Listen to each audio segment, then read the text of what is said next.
After covering the male seiyuu that started their careers in live acting, it is the time to cover the other side of the coin, the voice actors that took a step towards becoming actors, some quite successfully. From brief cameos to leading roles in TV dramas, they've done it all. Let's kick off this episode of Seiyuu Lounge.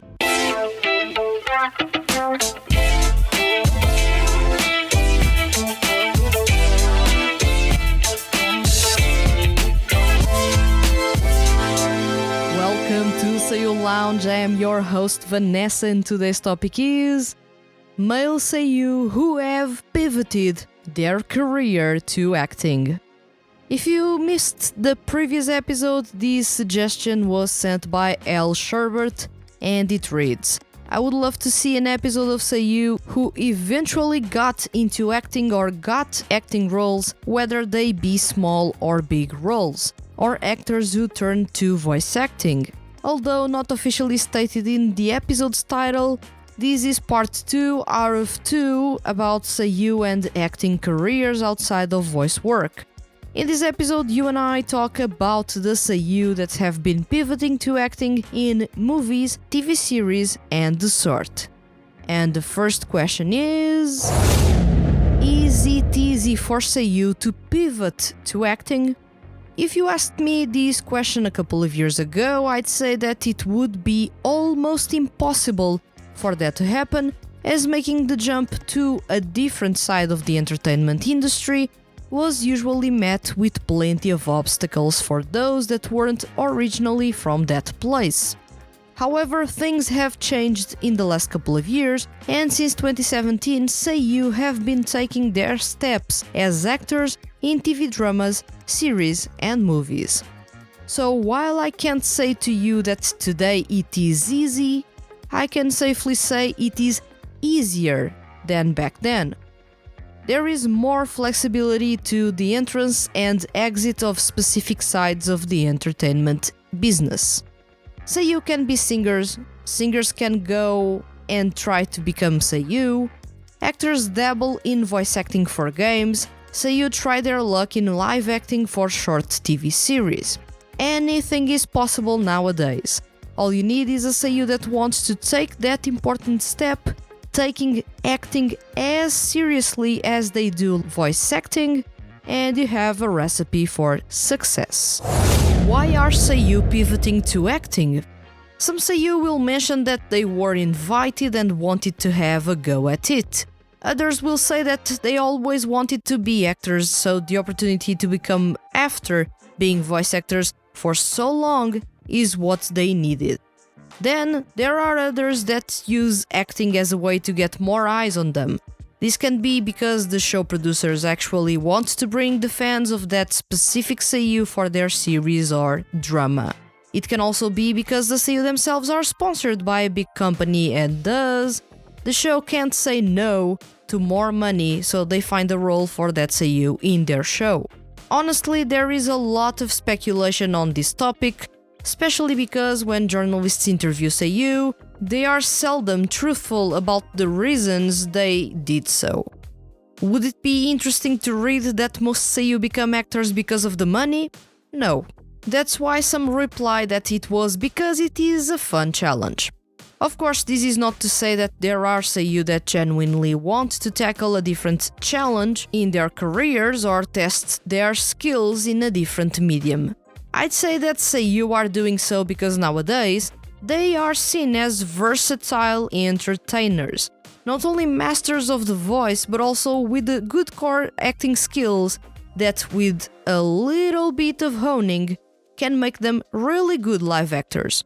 The fact that seiyuu are now taken seriously and viewed as versatile has opened the doors for seiyuu to try new things. It has made it so that companies, show producers, and more want to work with seiyuu and do interesting projects together. Do seiyuu have the skills to make the jump to acting in TV series or movies? In simple terms, they do. Most voice actors have either a background or experience in theater, radio hosting, music, arts and performance as a whole. And better yet, most of the seiyuu, at least those that are younger than 40 years old, had training in singing, dancing, acting, narration, and variety plus radio show hosting. All these skills allied to their experience acting behind the mic, giving life to characters through voice only, has laid the foundations for seiyuu to take the jump into acting. Are these skills enough to impress as an actor? Maybe, maybe not. This is a case-by-case situation. Some seiyuu have shown that the skills they bring from their voice acting training and, in some cases, their background is more than enough for them to join TV dramas and do a decent job. In others, there have been some seiyuu that no matter how much training they have, their acting in TV dramas always sounds forced. So while all seiyuu hypothetically have the core transferable skills to try their luck at acting and do a good job, not all know how to make their skills translate into natural, believable live acting. This is quite a fascinating topic that I wish there was more talk about. Seiyuu that have taken a shot at being actors. After all this talk, it is time to cover some of the seiyuu that have been giving a shot at becoming actors. Some of these seiyuu are acting parallel to their voice acting gig, while others are putting voice acting aside for a bit to focus on acting in TV series and dramas. The path may have been slightly easier for some of these seiyuu, with fame and popularity being important factors in making their debuts as actors much smoother than usual. Regardless if the path to joining the acting industry was easy or tough, truth is that all these seiyuu have proved time and time again that they have the acting chops to actually make a successful transition to live acting as their primary job should they want to. Do note that this is not an extensive list, and as such, you're welcome to share with everyone in the comments section in this episode on YouTube other seiyuu that have taken a shot at becoming actors. Now let's talk about some of those seiyuu. Yuki Kaji. This is especially for those that have been following seiyuu since the late noughties, early 10s, the name that will easily stand out when you mention seiyuu that become actors. It comes as no surprise that Kaji is mentioned in this episode. He has been really active as an actor for a couple of years, having started a trend for seiyuu, after seeing that Kaji actually made a solid transition to acting, to basically try their luck and become actors.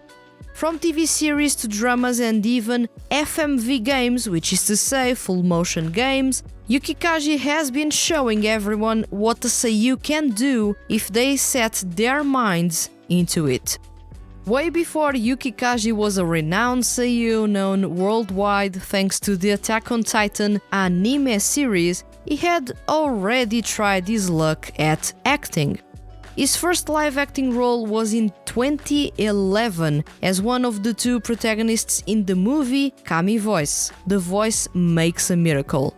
And for what it was, an adaptation of a manga focused on voice actors and the voice acting industry itself, his performance was rather interesting, even if a bit awkward at times.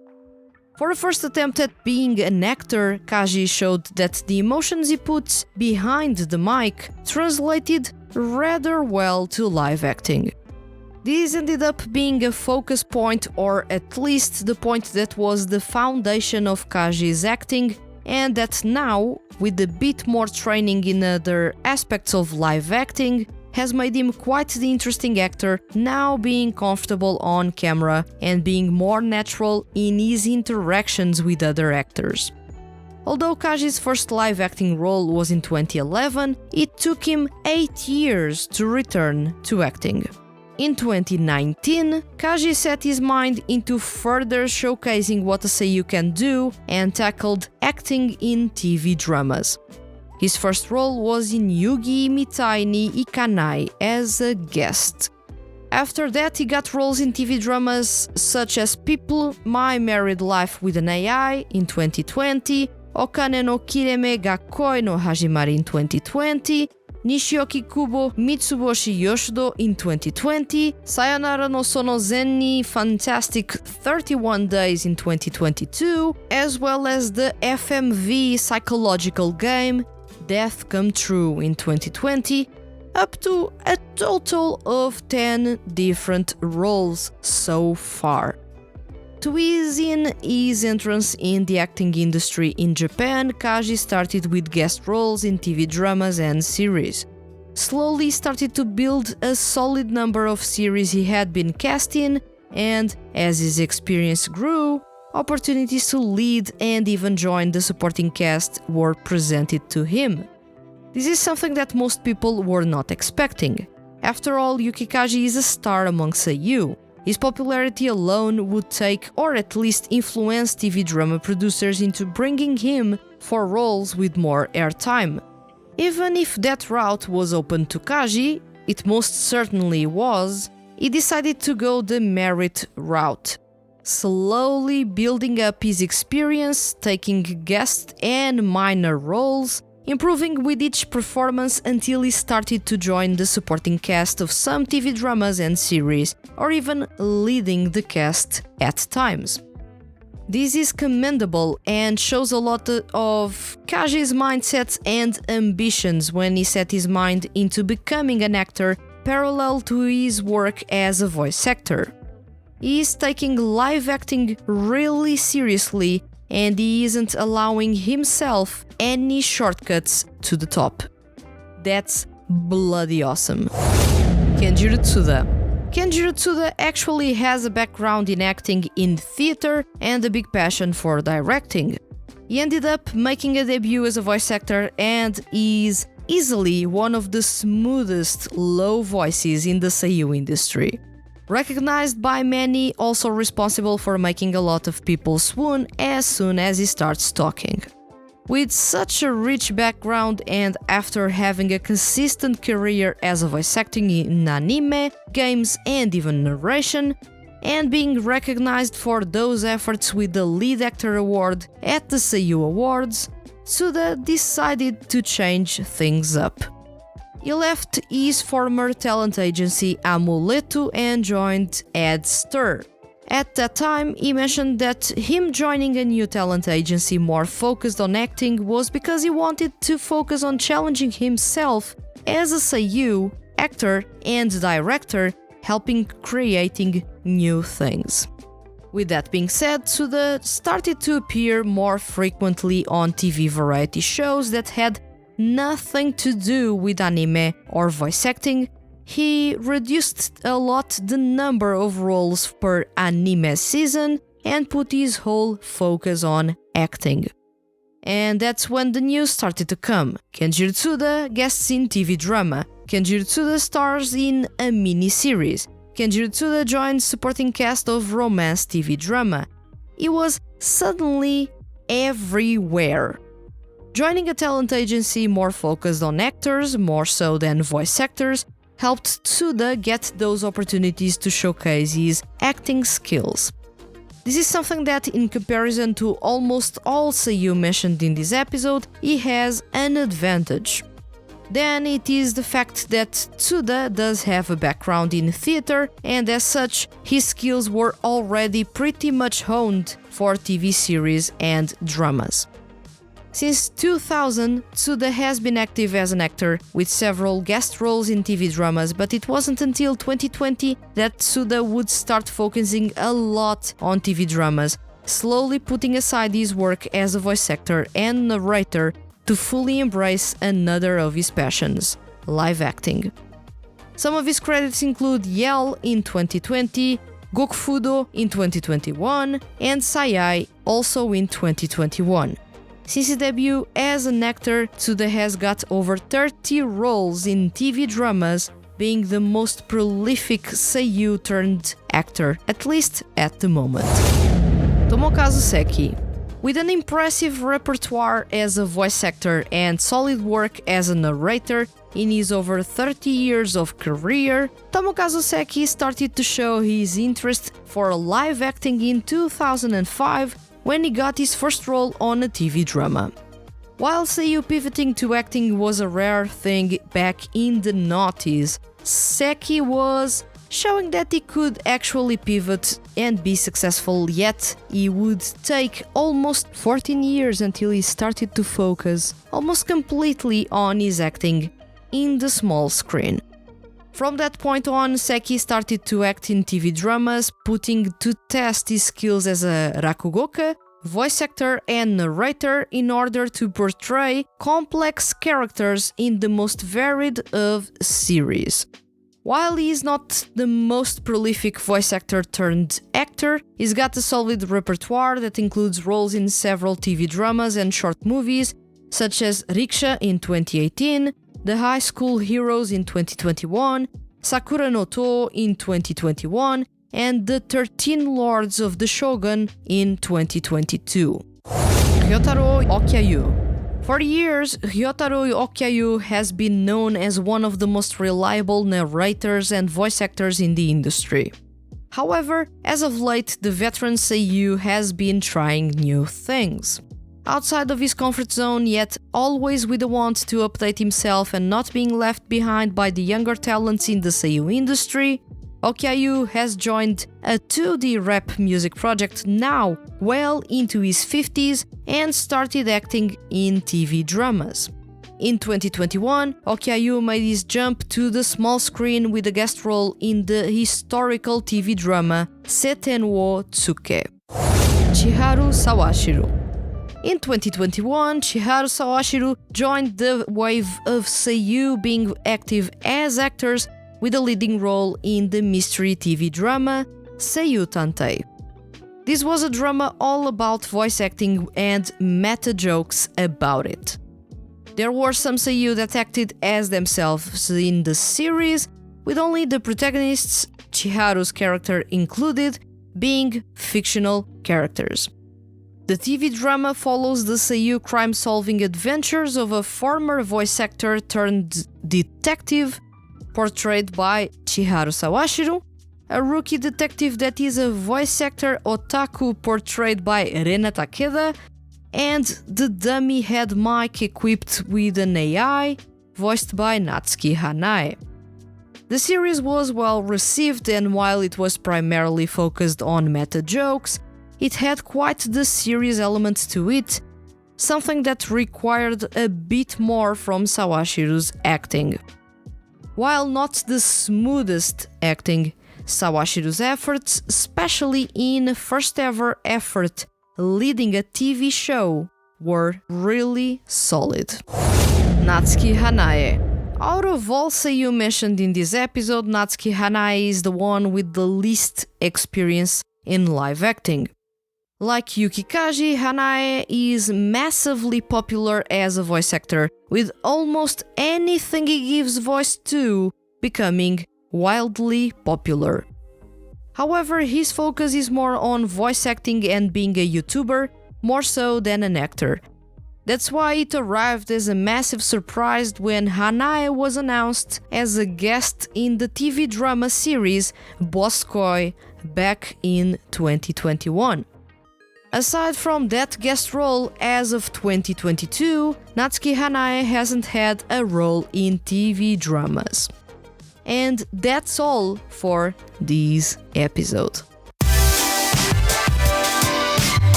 As you can see, only recently have seiyuu started to venture to acting, challenging themselves in a completely different style of acting to the one they are masters of, which is to say, the voice. Making the transition to live acting may not be the smoothest either, because their talent agency doesn't have contacts in the entertainment industry beyond the anime and games industries, or the seiyuu doesn't have confidence in their skills or lacks some skills, or even there is some resistance from TV show producers in bringing in seiyuu as actors, or any other reason that maybe you and I don't even know. For some seiyuu, especially the most popular, the doors to become an actor open more quickly and with some shortcuts that will have them lead TV series, even if short ones. But as you can notice by the seiyuu I mentioned in this episode, most decided to take their time, slowly build up their confidence, polish their skills and grow as actors.